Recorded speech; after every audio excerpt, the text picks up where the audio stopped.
my brand new YouTube channel and to my first ever YouTube video जुन चाहिँ यो look मैले कसरी अचिभ गरे भनेर हजुरहरुलाई देखाउन चाहन आँटेको छु तर त्यो भन्दा अगाडि चाहिँ high my name is Rishika मैले चाहिँ YouTube channel खोल्छु भनेर सोचेको छु पहिला 5 to 6 years and finally I'm here to make videos. So this is my first ever video, so I want to say म कस्तो खालको भिडियोजहरु यो च्यानलमा अपलोड गर्छु भनेर I think म चाहिँ लाइफस्टाइल भिडियोजहरु बनाउँछु भनेर सोचिरहेको छु. सो होप त्यस्तै खालको हुन्छ एन्ड लाइक विकमा चाहिँ एउटा भिडियो चाहिँ जसरी भए पनि हाल्छु भनेर सोचिरहेको छु. सो हजुर कमेन्ट डाउन गर्ने कि लाइक म विकको कुन डे चाहिँ हालौँ भिडियोज भनेर है त्यो चाहिँ please comment down below. I hope हजुरले कमेन्ट गर्नुहुन्छ होला भनेर. So without any further delay, let's get started. Video start हुँदा चाहिँ make sure to subscribe to my channel, like, share, comment के गर्नुपर्ने हजुरलाई थाहा छँदैछ. And please do follow me on my Instagram and my TikTok account. I'll be posting some good content there also. Let's jump into the makeup. Let's get started to makeup. Makeup गर्नु भन्दा अगाडि चाहिँ हामीले skin prep गर्नु चाहिँ एकदमै धेरै important छ. सो हजुरहरुले राम्रो स्किन केयर गर्नु भयो भने चाहिँ मेकअप पनि राम्ररी बस्छ. एन्ड मैले चाहिँ अगाडि नै स्किन केयर गरिसकेको छु. म हजुरहरुले पनि राम्रोसँग स्किन प्रेप गर्नु होला. म चाहिँ हजुरहरुलाई आज नो मेकअप लुक देखाउन आँटेको छु जुन चाहिँ मेरो डेली मेकअप लुक हो. म चाहिँ कलेज गोइङ स्टुडेन्ट हुँ त. सो यो कलेज गोइङ स्टुडेन्टहरुको लागि चाहिँ एकदमै हेल्पफुल हुन्छ. एन्ड नर्मल डेको लागि चाहिँ म जहिले पनि कन्सिलर मात्रै युज गर्छु. फाउन्डेसन चाहिँ युज गर्दिनँ. मैले अहिलेसम्म फाउन्डेसन युज गरेको पनि छैन एन्ड फाउन्डेसन युज गरिराख्नुपर्छ पनि लाग्दैन. मेरो त्यस्तो धेरै केही पनि छैन फेसमा. हल्का डार्क सर्कल छ अनि हल्का पिगमेन्टेसन छ नि त. सो फाउन्डेसन युज गरिराख्नु चाहिँ पर्दैन. मैले हजुरहरूलाई मन लाग्छ भने यु क्यान इजिली है. अनि कन्सिलरको लागि चाहिँ म दुईटा सेड युज गर्छु. एउटा हल्का डार्क एउटा हल्का लाइट सो द्याट ब्यालेन्स होस् मेरो फेसमा भनेर. सो कन्सिलर युज गर्दा चाहिँ हजुरहरूले जहिले पनि यस्तो खालको यसो बनाउनु अनि यस्तो गर्नु क्या सो द्याट यो हल्का लिफ्ट हुन्छ फेस लिफ्ट होस् भनेर. एउटा डार्क युज गर्छु. सो हजुरले सक्नुहुन्छ यो हल्का डार्क छ नि त अनि हल्का लाइट छ क्या. एन्ड अरू जहाँ पिगमेन्टेसन टाइपको के छ नि म सब त्यहीतिर युज गर्छु. अरूतिर चाहिँ कहीँ पनि युज गर्दिनँ.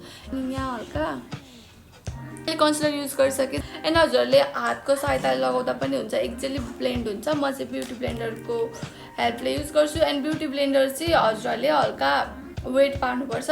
त्यसको लागि चाहिँ म टोनरले वेट पार्छु. हजुरहरूले चाहिँ पानीमा भिजाएर स्क्विज गरेर युज गर्दाखेरि पनि हुन्छ. म चाहिँ हल्का हल्का अल्छी छु नि त उठ्नको लागि. सो द्याट्स वाइ हजुरहरूले जहिले पनि पहिले यसरी डाउनवर्ड्स गर्नु अनि त्यसपछि अपवर्ड्स गर्नु क्या हल्का लिफ्ट जस्तो हुन्छ फेस. यसरी सबैतिर ट्याप ट्याप ट्याप ट्याप गरिदिनु होला. सो चाहिँ अघि र अहिलेको डिफ्रेन्स हेर्न सक्नुहुन्छ है.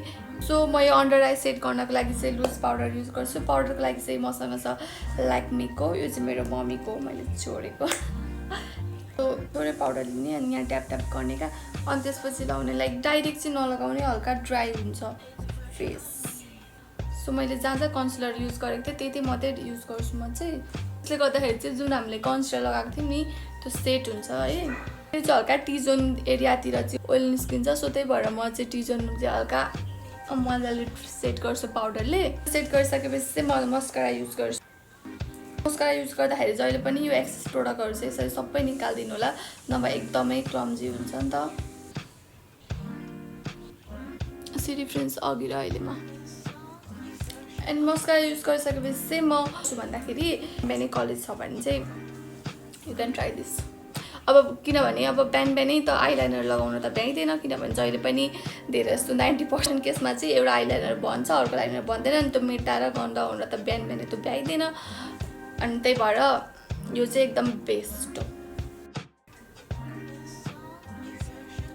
सो यति भयो भने चाहिँ बिहानै निन्द्रामा छ भने पनि निन्द्रामा छ जस्तो देख्दैन. त्यसपछि चाहिँ म केही पनि युज गर्दिनँ. जस्ट ब्लस युज गर्छु.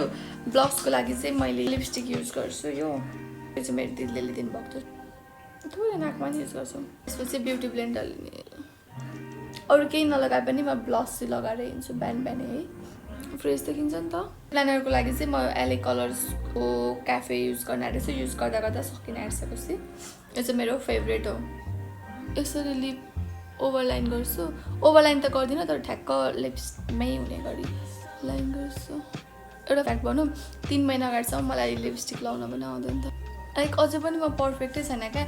एन्ड कति धेरै सिक्न बाँकी छ. सो मलाई आउने कुराहरू म हजुरलाई सिकाउँछु. हजुरहरूलाई केही आउने कुरा छ भने प्लिज टु कमेन्ट है. अनि मलाई सर्च गर्नु होला के बिग्रेको छ भने।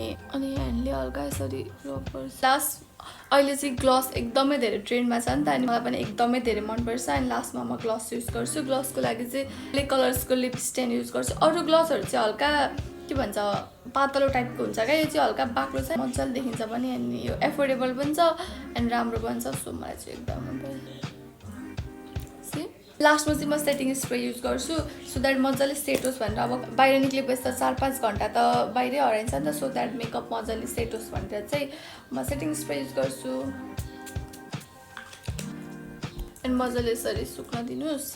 मैले सेटिङ स्प्रे युज गर्न थालेपछि भर्खर हो क्या। अनि सेटिङ स्प्रे युज गर्न थालेपछि चाहिँ मेरो मेकअप एकदमै मजाले सेट हुन थालेको छ।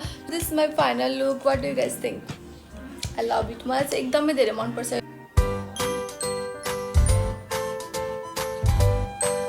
हजुरहरूलाई कस्तो लाग्यो please comment down below. And मलाई सजेसन्सहरू पनि दिन सक्नुहुन्छ कि लाइक म कस्तो खालको भिडियोजहरू बनाऊँ भनेर। And please do like share subscribe to my channel and thank you so much for watching. Bye bye. See you guys soon in another next video.